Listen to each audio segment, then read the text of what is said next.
my queen, my queen. Oh, she, oh, she.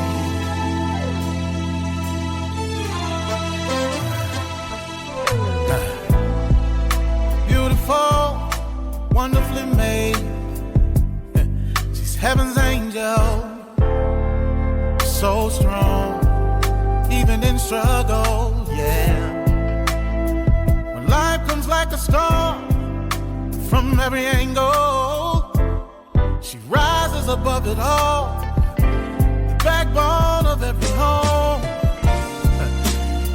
Nothing compares to all she do. The true meaning of every family. She's the glue.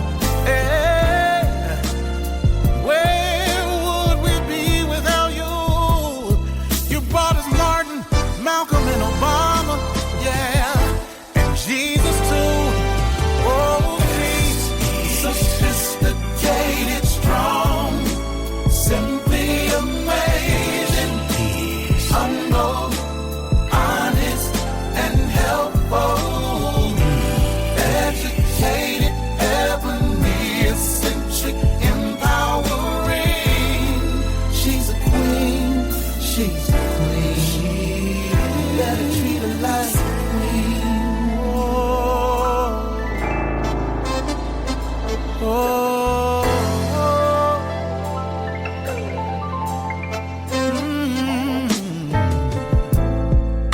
Her strength is amazing.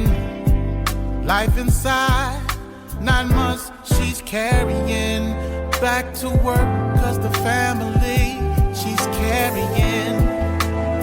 Society don't give her just due, but she prevails and stands tall, a champion, a true woman. But nothing compares to all she do, yeah, the true meaning of every family. She's the glue, yeah, oh. Where would we be without you, yeah. You brought us Martin, Malcolm, and Obama, and Jesus too. Oh, she is sophisticated, strong, yeah, simply amazing, humble, honest, and helpful. Not only that you are educated, ebony, eccentric, empowering. You're mine, she's a queen. You're mine, you're my. Treat her like no price could be put on how much she's worth. So valuable, she's the soul of the earth. Yeah. All a part of God's genius plan. Powerful as she can be, the man's ATLP. Yes, sophisticated, strong, simply amazing. She is humble, honest, and helpful. What I like about her is she's educated, she's my ebony, empowering. Yeah. She's my queen. Sophisticated, strong, simply amazing. She's amazing to me. Humble, honest. If you ever had one, she's educated, she's my queen. She builds me up, she keeps me going. Sophisticated, strong, she's my queen. Simply amazing. She is, oh my, she's my queen. She's educated and she's empowering. She is my queen.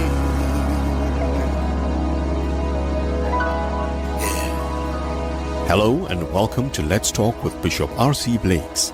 RC is an author, empowerment teacher, and the proud pastor of the New Home Ministries of New Orleans, Louisiana, and Houston, Texas. His message circles the globe. His conversational and candid approach to challenging content makes him a relevant voice to all generations. Get ready for a life-changing transformational conversation.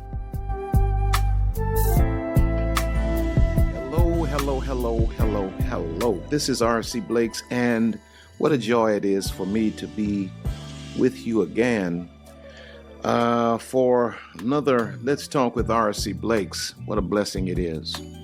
I want to deal with something today that I think is going to really help a lot of women, in particularly women. Men will get something out of this as well, but this is really to help women to understand something that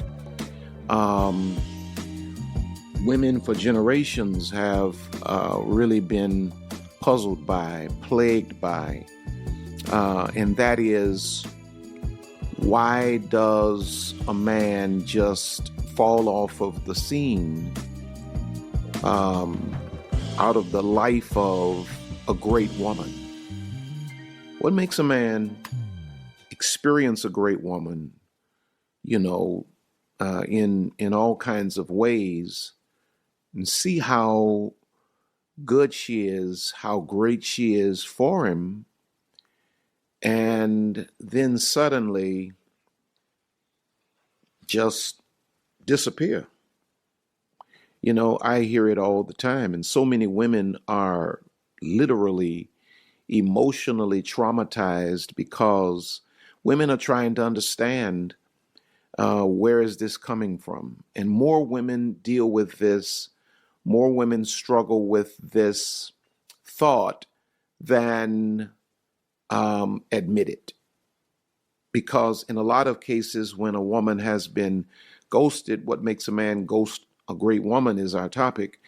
When a woman has been ghosted, she feels embarrassed because of how much she's given. She feels embarrassed because she's probably made certain public declarations. Her family's probably having expectations.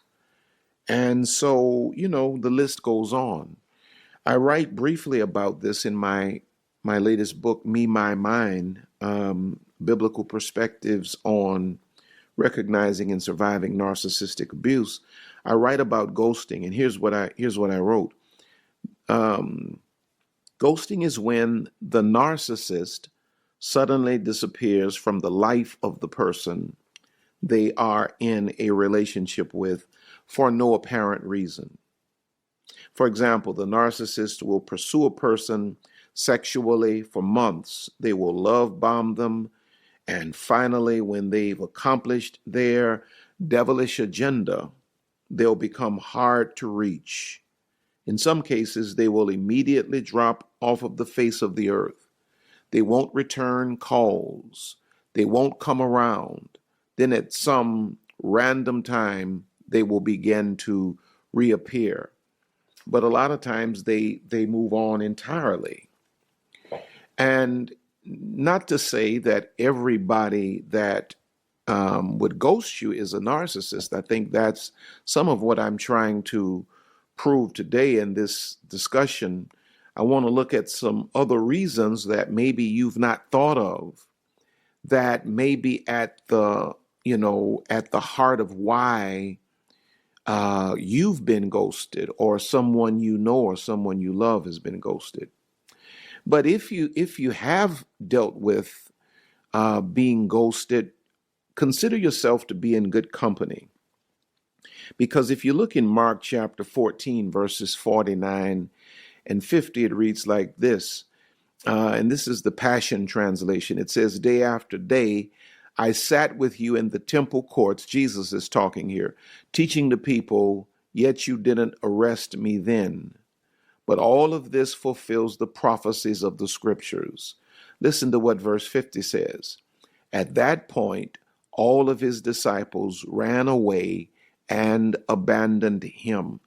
In other words, they ghosted him. Jesus was ghosted. He was ghosted by people he had spent intimate time with for 3 years. And he had given everything to him. When he seemed to be in a place where he was vulnerable and maybe in need of, or definitely in need of their support, they all left him, all but John, the disciple John. Now, when you think about, men, why do men ghost women, great women? Most of what causes a man to go ghost, so to speak, on a good woman has, listen to this very carefully, nothing to do with her. I know you take it, I know you take it personally, you've taken it personally, and you feel like it's a reflection on you. But the reality is, most of the reasons men ghost women, it has absolutely nothing to do with her. Even a narcissist, though you take that very personally and it is very injurious, it really has nothing to do with you, and it has everything to do with the brokenness of that kind of man. A lot of it is, a lot of what I've discovered and what I'm coming to understand that plays into why men drop out of the lives of great women. Why do men leave women in a position where they feel ghosted, devalued? A lot of it is the man's ego. A lot of it is driven by the man's ego. And if a man is not enlightened, and if a man is not mature, if he's not conscious, if he's not a conscious masculine man, his ego has a way of playing tricks on his mind that usually navigates him out of the life or the lives of great women.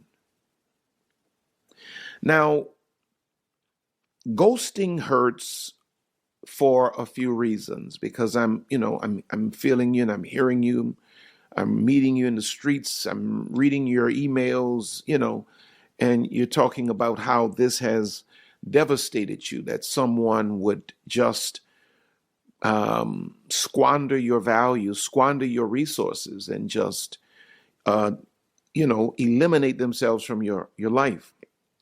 And it's hurtful. And I'm not here saying to you, well, that doesn't hurt, stop saying it hurt, because it does hurt. I got to give it does hurt. I recognize and, I authenticate that pain that you feel. But there are a few reasons for it. There are a few reasons that ghosting hurts so much. Letter A, it leaves the individual wondering what's wrong with me. If I just dropped out of your life, for instance, okay, let's think about it like this. We have a connection and a relationship. You expect me to show up, Lisa and I to show up every Monday night, doing what we do. Me doing my part, her doing her part. What if you came around next Monday night and I wasn't here, and you've been a avid supporter of R.C. Blake's and Lisa Blake's? You've just been there. From day one, you've been there. And then the following Monday, not there. A year goes by, you've heard nothing from me. I haven't changed nights. I just dropped off of the face of the earth. Though you and I, most of you, have never physically met, there would be a subconscious part of you that would take that personally. And so when you think about a person that actually enters your life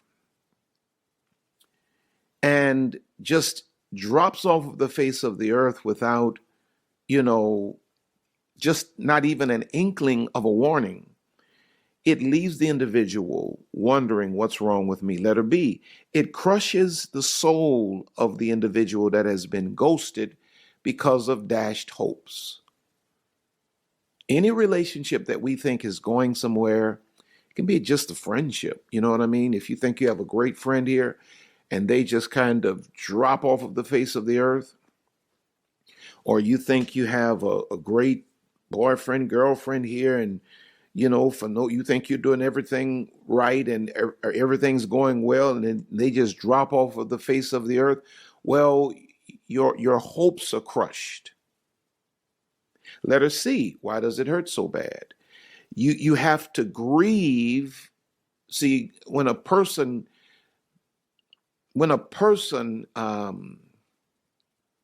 plants him or herself into your life and then uproots themselves, or uproot themselves, pull themselves out of your life abruptly for no known reason, it's almost like having to grieve a death. You have to actually grieve what could have been, especially if this relationship was romantic and for no known reason this person is suddenly gone and you don't hear from them, you can't hear from them. You thought you all were building towards something. You don't realize it, but you have to actually grieve what you thought, the death of what you thought could have been. And then letter D, it leaves you suspicious of everyone else moving forward. So when a person ghosts you, if there's not some counsel and if there's not some perspective brought to the scene, it will leave you in a posture where you don't trust anybody else and you're suspicious of everybody following. Now, the reasons I'm going to give you today, I want you to understand this. None of the reasons I'm going to share with you make it right for a man to just disappear from your life. But most of what I'm going to share with you will help you to see that it was never your issue. It was always an issue with the brother that pulled out, and left you, without an explanation. Now, just to be fair, let me say this. Now, if you know that and I have to say this, if you know that you've mistreated a man and you've done a man wrong, well, you don't need to run around and talk about you're ghosted. You were left. I'm talking to women who have done their part and you've been kind and you've been a friend and you've been a blessing. If you've been just hell on heels rather, you don't need to go around talking about he ghosting me. No, he's ignoring you. He has vacated the premises. So, that's just to be fair, because a lot of times, as women ain't necessarily doing their part. And sometimes brothers pull out because, well, let me leave that alone. But a lot of what seems like ghosting is really, when you think about men ghosting women, a lot of what seems like ghosting is really the man running from possible rejection a lot of times. And a lot of times it's our fear of honest communication. And then, of course, and I haven't gotten into my points yet, but I have to say this, the main reason men ghost is because they were running game from the beginning. That's understood. It was just game. And this is a lot of why, it was all about sex. And once, if sex is the purpose, if it's the game, sex is the purpose. Once the sex is attained, a man may very well disappear. This is why I try to say to women, you can't be out here just rolling up in the middle of the bed with every man that got your eyes rolling back in your head and you feel turned on by it. This is why a woman should never allow her emotional pace to outrun a man because game is very emotional and convincing. So that I just need to say that because that's understood, right? So let's deal with some other issues. I think I have 7 for you tonight. Actually, I have 8 if I get to all 8 of them. But number 1, why do men ghost great women? Number 1, he's running from feelings. He's running from feelings. The last thing a man, especially a man with broken consciousness, wants to feel are feelings. He does not want to catch feelings for a woman. It's cool to have sex and to hang out and to be cool, but if he starts to feel like he's falling and he's not really been trained in the ways of classical manhood, he will run from those feelings. So a lot of times a man is running from you because he's feeling inwardly like he's falling, like, I'm falling in love, or, I'm letting my guard down. And when a man has been, especially when a man has been hurt in the past, sometimes he thinks he's ready for a relationship because he thinks all I'm going to do is just let it'll be social, it may be sexual, but I'm not going to ever invest my heart anymore into a relationship. And so because he's not healed, he's in this thing and he thinks that he's ready for a relationship until he starts to feel certain things that bring him back to that place of vulnerability that maybe he felt in the past that another woman broke. And then sometimes, he thinks that he's emotionally prepared for a relationship. And he doesn't really realize that he's emotionally unavailable, because a person doesn't realize they are emotionally unavailable until it becomes emotionally risky. And when does it become emotionally risky? When I feel like I'm actually going to love this person.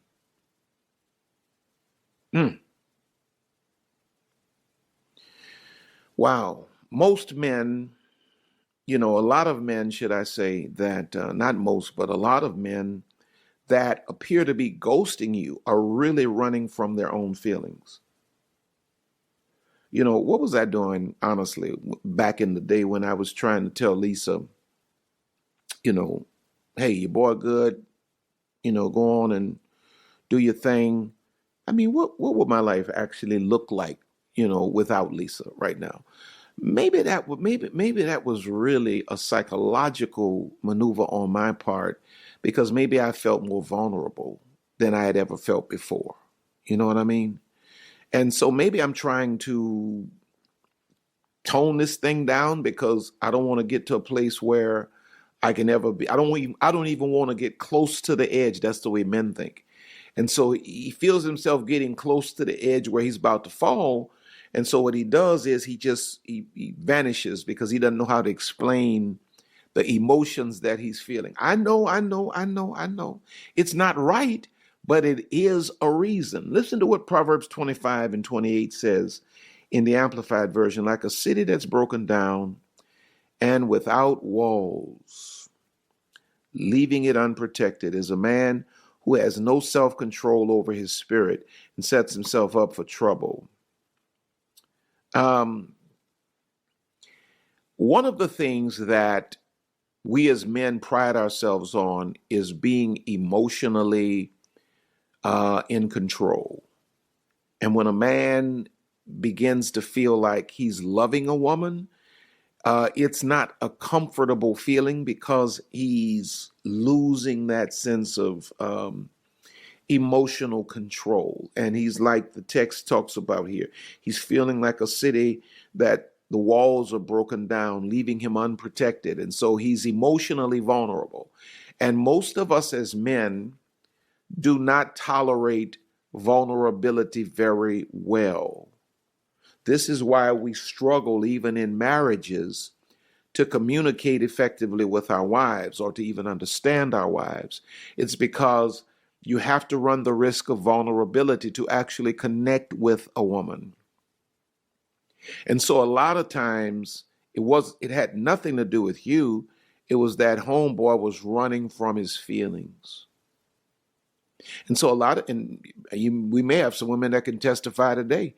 In a lot of cases, months later, years later, whatever, like I did, homeboy tries to come back.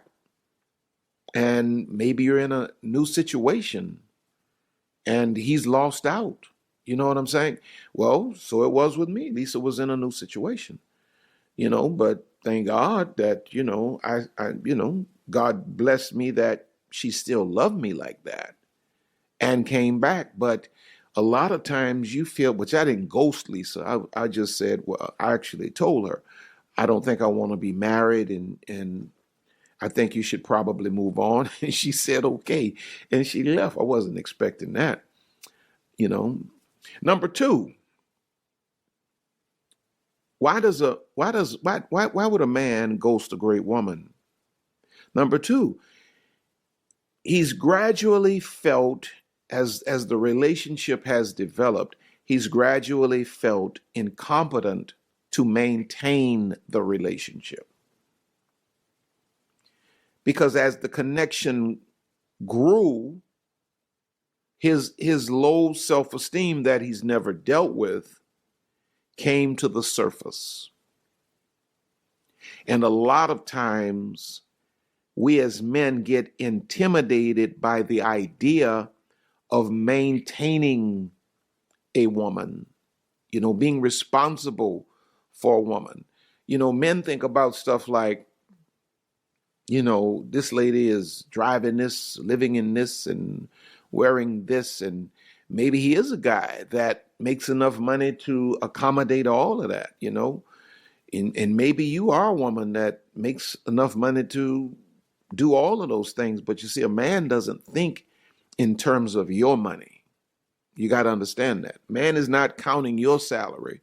A man is counting his own ends, and he's like, can I keep this up? And if he makes enough money, he has thoughts like, am I going to stay in good enough health to maintain? Am I going to be, especially if a man really has respect for a woman, am I mature enough to actually stay faithful? All of these kinds of things that gradually makes him feel incompetent to maintain a healthy relationship. And here's the big problem. Here's the big problem for us in relationships as men. We don't talk. Because if we talked about these things, our women would be able to give us clarity. We don't talk, and we have ridiculous imaginations. And so as a man, I can take a pebble and turn it into a mountain because of my imagination. And all of this stuff is going on in my head right there in the presence of my woman. And she doesn't realize that I'm sitting here and I'm feeling incompetent to actually maintain a relationship on this level, especially when a man is in a relationship with a woman that's on the next level. Maybe she's really, maybe she's a woman that's out of his comfort zone, and maybe he pursued the woman before he actually grew himself. But listen to what Luke chapter 14, verses 28 and 29 says. For which of you intending to build a tower sitteth not down first and counteth the cost, whether he have sufficient to finish it? Lest haply, after he hath laid the foundation and is not able to finish it, all that behold it begin to mock him. a man begins to think, now, can I finish this? Can I really be a good husband? Can I really be a provider? Can I really keep this woman happy? And if we just had the conversation, it would remedy a lot of those issues. But 99% of the time, we're not going to have the conversation. And so we're going to be led astray by our own imaginations. And we have all of these ideas about not being good enough. You'd be amazed. You would be amazed at how many men actually don't feel like they're good enough for the woman that they have, and so they sabotage it. If they don't sabotage it, they disappear. Number 3, why does a man ghost a great woman? He started with a false profile, and now he's embarrassed to come clean about who he really is. And when I say a false profile, I'm not I'm not talking about he has aliases, all that kind of thing. But I mean stuff like, he painted a picture that he makes more money than he makes, or he's more connected than he actually is.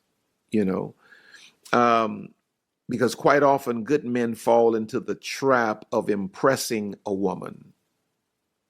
And too often, to impress a woman is equivalent to a series of white lies that a man tells about himself to make a woman see him on another level. As he gets in deeper, he realizes he's painted a false image that he can't substantiate.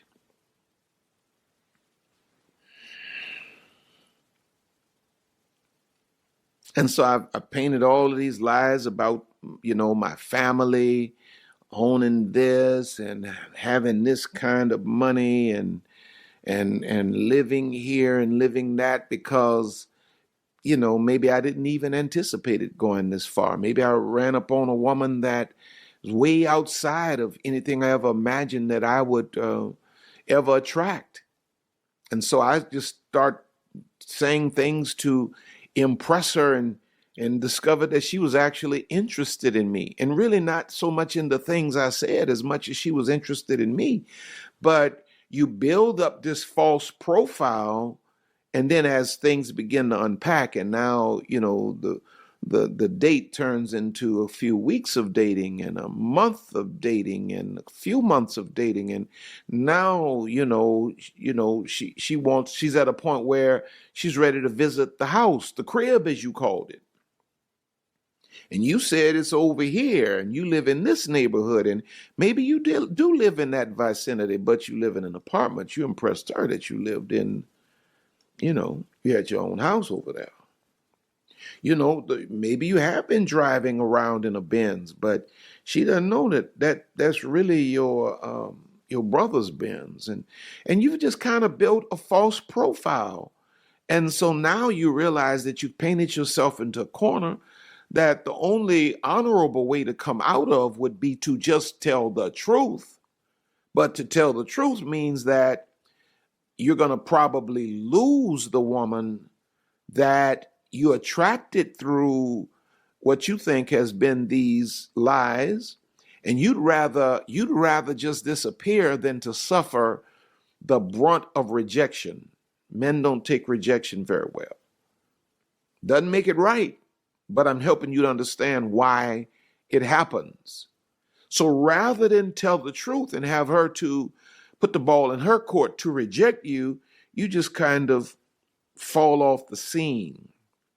And the Bible puts it this way in Proverbs 11:1 and 2, a false balance is abomination to the Lord, but a just weight is his delight. When pride cometh, then cometh shame, but with the lowly is wisdom. In other words, stop throwing out these false metrics. I got this much and I can do this much. It's a false balance. Stop lying. Just tell the truth. And if a woman can't accept you for who you are and what your real numbers are, she ain't the one for you.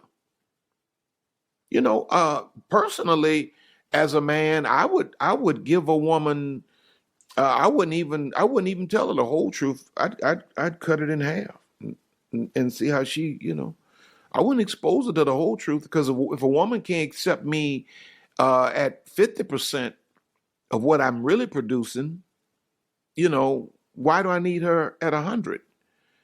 So if I fall off of the 100 and fall down to 50, she gonna leave me? Is that the basis of our connection? So I think it's counterproductive, really, when brothers build themselves up like this, and then the woman shows greater and greater interest, and then you get to a point where your lies prevent you from being able to go forward.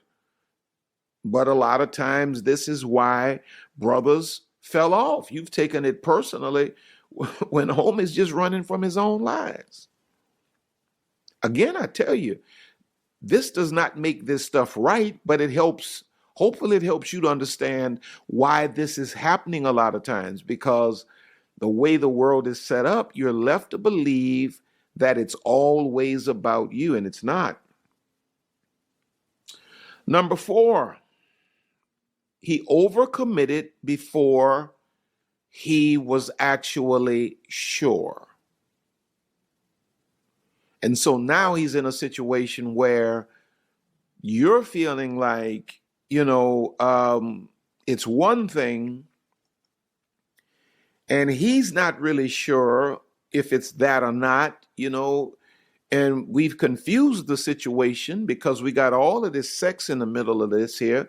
And rather than, doing the proper exploration of each other's souls, we've been exploring one another's bodies. And so, what happens when a man has limitless access to a woman's body? He becomes accustomed to it. He becomes familiar with it. And so if he's not really in love with that woman, the sex gets old. And now the man gets to a point where he's like, I don't know if I really want to hang around for this, because sex ain't enough to bring a man to the altar. And so, he because of the sex, he probably said something like, yeah, you my wife. I want to marry you. Maybe in the moment he was serious about that. But now, as things have unpacked and, things have died down a little bit, he's realizing that he's overcommitted. And so now he's torn. And one of the things that is a massive struggle for a man is to be brutally honest with a woman, at least in most cases. It's very challenging for a heterosexual man to say anything to a woman, even if it is the whole truth and nothing but the truth, if he feels like it's going to hurt her feelings. So because most men are not at a point where they're evolved enough to be able to say, I'm having second thoughts, brother just falls off. But listen to how the Bible puts it in Matthew 5:37 in the Passion Translation. It says, a simple yes or no will suffice. Anything beyond this springs from a deceiver. And though you may not have malicious intent, you are doing injury when you have these thoughts as a man, and you have a woman thinking that you all are an item and this is going somewhere, and now you're having these thoughts that you're not communicating, and you're constantly getting in the bed having sex with this woman. You may not have intended to be a deceiver, but you have ended up being a deceiver.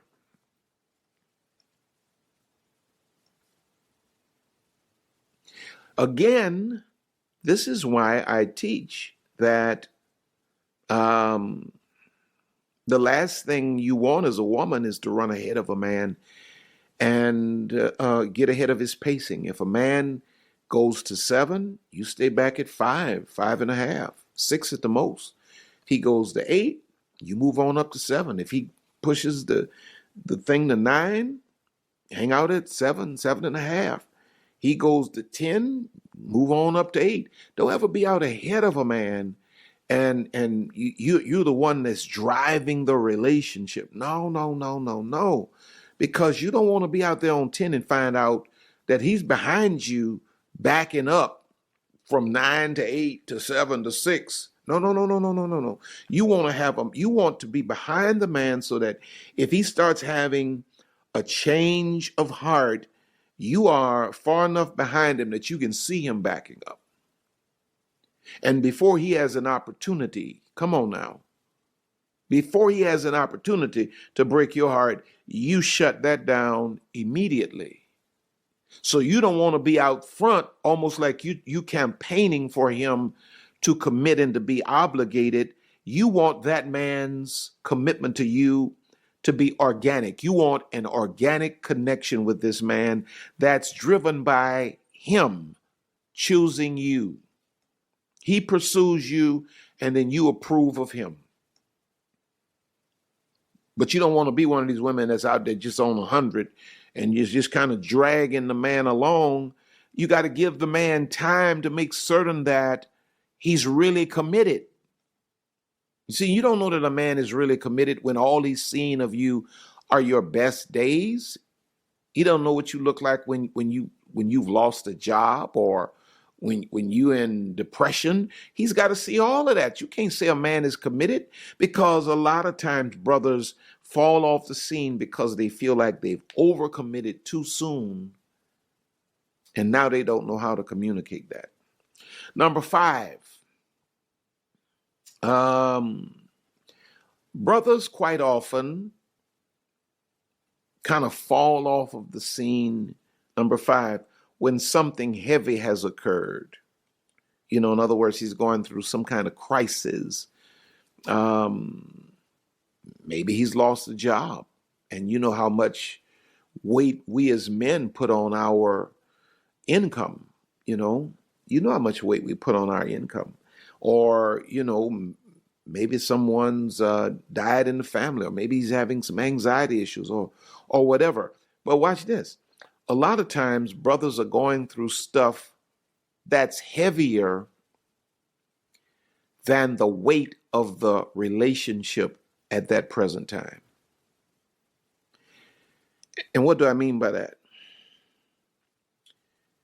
There are things that I can share with Lisa about certain emotions now that I would not have been comfortable sharing prior to us getting married, or even early on in our marriage. And so when you think about a relationship that's developing, weeks old or months old, and you've not had the time to have the history under, as the foundation of the relationship, and homeboy falls into something really, really, really heavy, he's not comfortable. He doesn't, okay, here it is. He doesn't trust you enough yet to be able to expose himself on that level.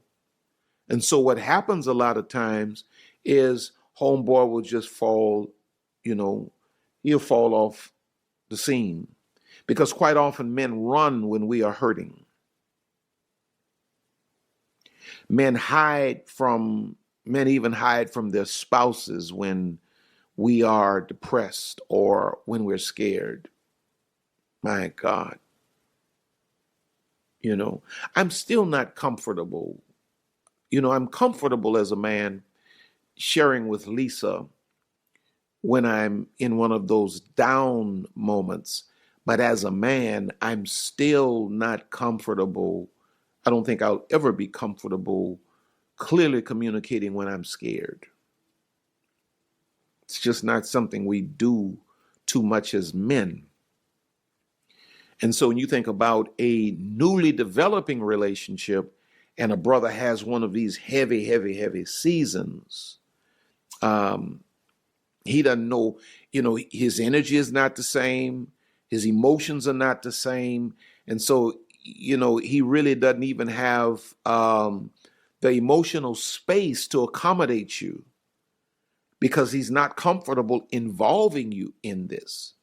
And so what happens is he falls off. Now, in your mind, you think it's all about you. And the reality is, when he comes to himself, he's talking about how he missed a great one because he didn't know how to share his heart.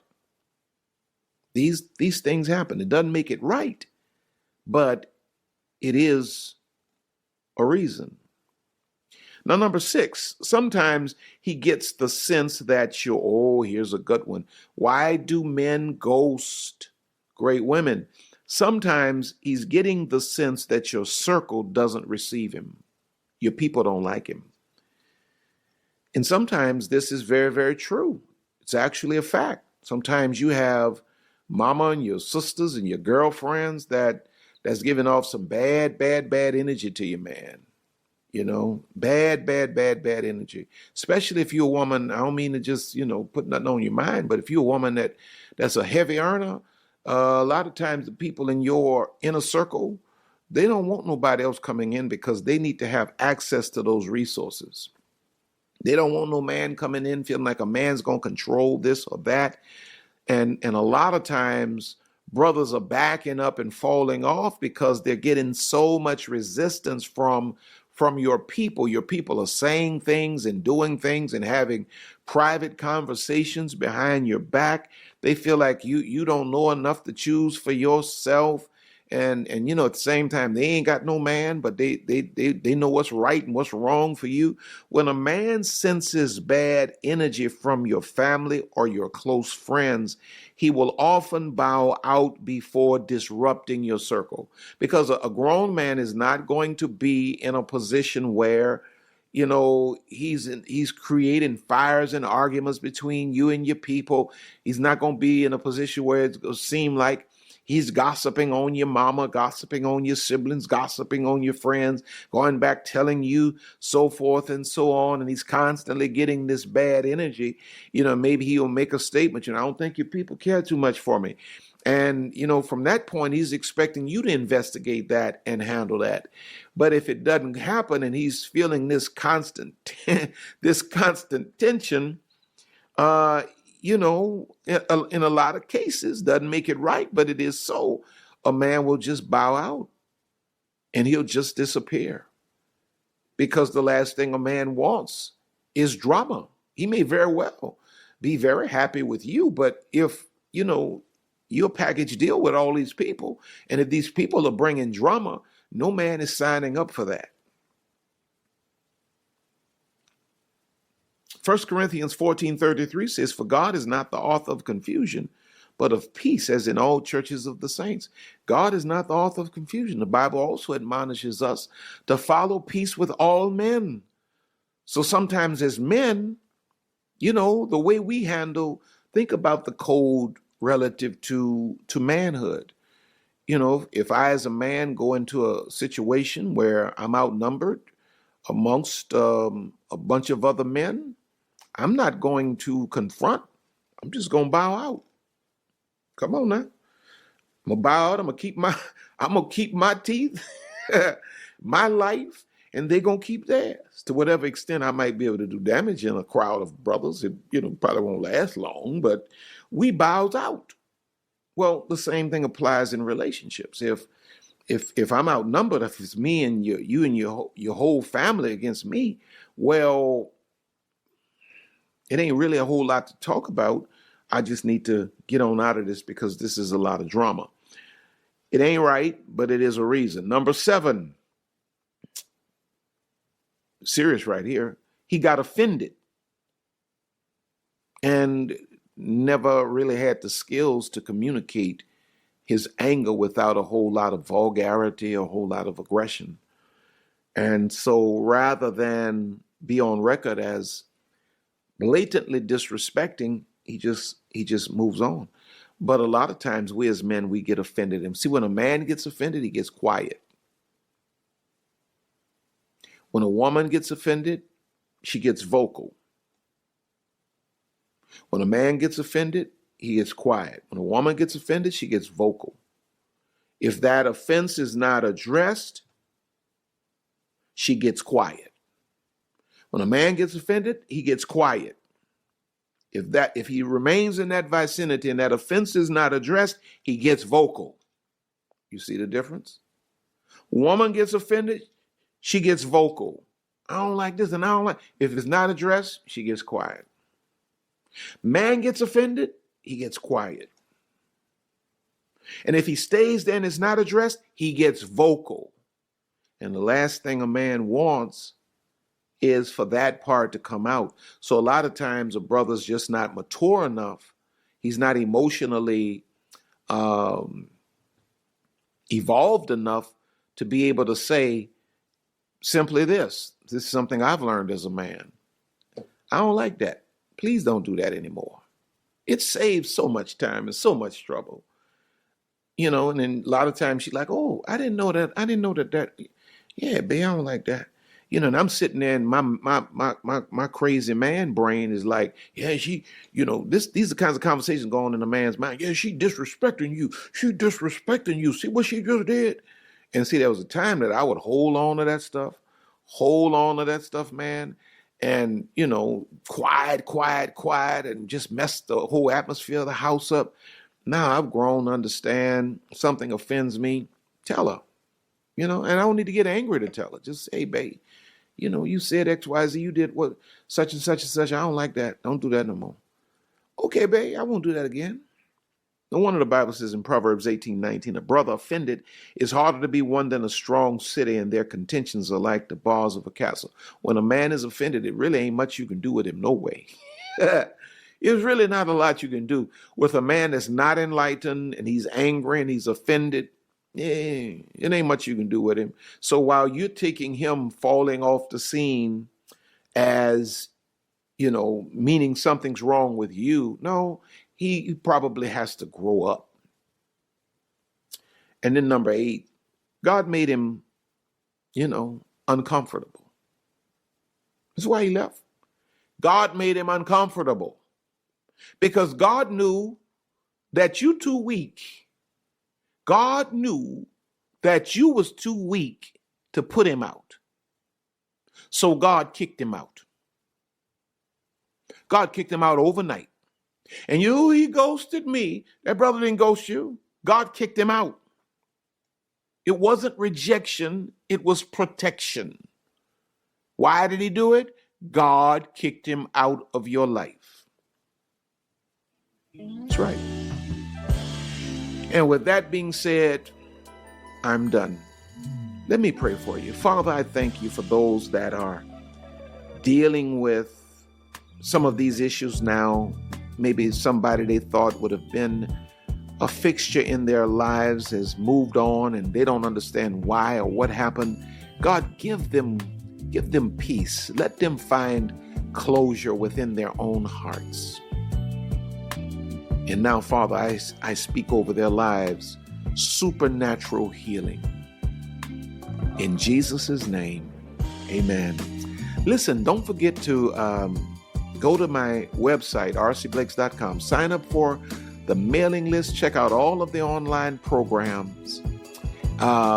Those of you that need counseling, look in the description.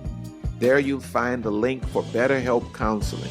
If you use that link and you decide to use BetterHelp Counseling, it will afford you 10% off of the cost of their counseling, and they in turn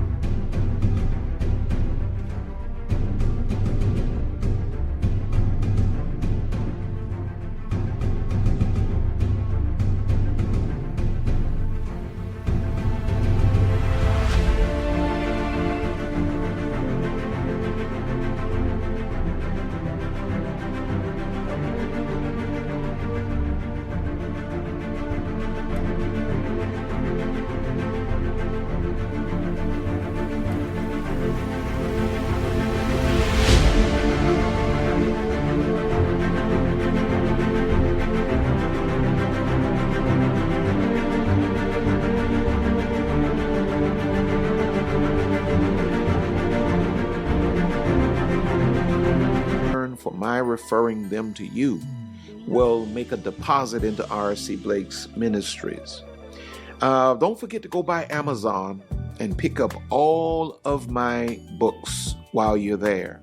And get ready for the official launch date of Me, My, Mine. It's going to be, you're going to have the physical version, you're going to have the audible version, and you're going to have the electronic version.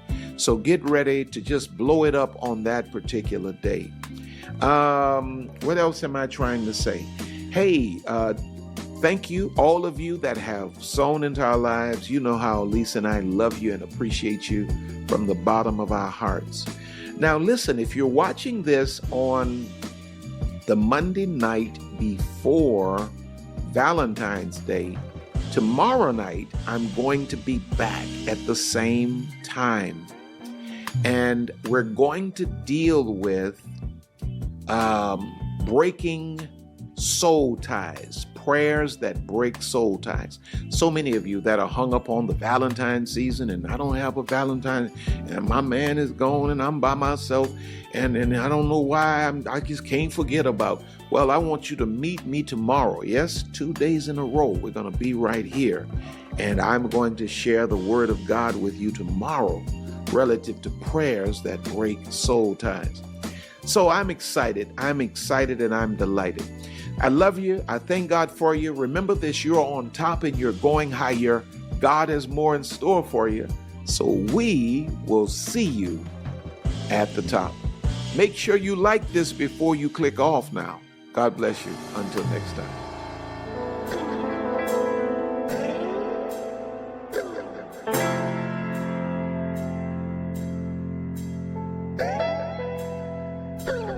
We here at R.C. Blake's Ministries want to thank you for spending this time with us today. R.C. and Lisa are always honored to have you with us. Don't forget to reach out to us by visiting our website at www.rcblakes.com. While you're there, you may join our mailing list and receive a free download of The Laws of Manifesting Your Vision by R.C. Blakes. Also look at all of the online programs by R.C. You may find all books written by R.C. and Lisa. Once again, all of us here at R.C. Blake's Ministries want to thank you from the bottom of our hearts. And as we always say, see you at the top.